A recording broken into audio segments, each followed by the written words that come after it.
এসো হে বৈশাখ, এসো এসো। বাংলাদেশের মানুষের সবচেয়ে বড় প্রাণের উৎসব পহেলা বৈশাখ।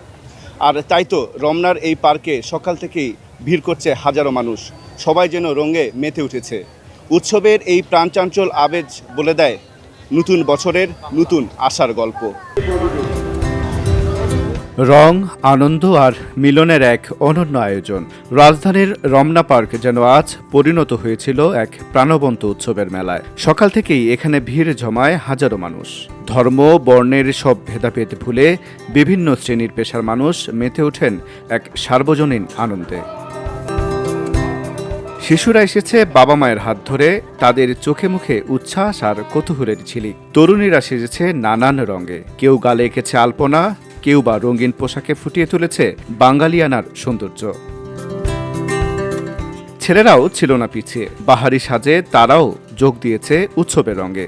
পার্ক জুড়ে ছিল ঘোরাফেরা, আড্ডা আর ছোট ছোট আনন্দের মুহূর্ত। কেউ বিশ্রাম নিচ্ছেন, কেউ ছবি তুলছেন, আবার কেউ ব্যস্ত কেনাকাটায়। চুরির দোকানগুলোতে ছিল উপচে পড়া ভিড়। রঙিন চুরিতে যেন ফুটে উঠছিল উৎসবের ছোঁয়া। দর্শনার্থীরা জানালেন তাদের অনুভূতির কথা। বছরের যেহেতু বাংলা নববর্ষ, তো এই দিনে সবাই লাল সাদা শাড়ি, একটা মানে খুবই আনন্দ, যেদিকেই তাকানো যাবে সেদিকেই লাল সাদা। তো এটা অবশ্যই বাঙালির গর্ব।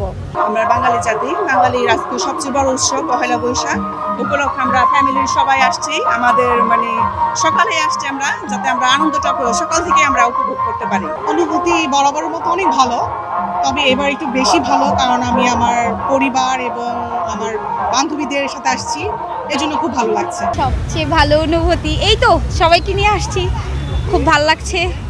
দিনটাও খুব ভালো যাবে আশা করছি। প্রকৃতিও যেন এই আনন্দে সামিল হয়েছে। মৃদু বাতাস আর মনোরম আবহাওয়া উৎসবের আমেজকে করেছে আরও প্রাণবন্ত। সব মিলিয়ে দিনটি হয়ে উঠেছে এক স্মরণীয় মিলন মেলা, যেখানে আনন্দ ভাগাভাগি করে নিয়েছেন সবাই।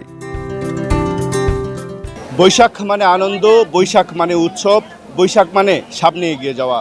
সব ভেদাভেদ ভুলে গিয়ে ভালো থাকুক বাংলাদেশ, ভালো থাকুক কৃষক, ভালো থাকুক কৃষি। রমনা পার্ক থেকে আন্নুর রাশাদ, ভিওডি বাংলা, ঢাকা।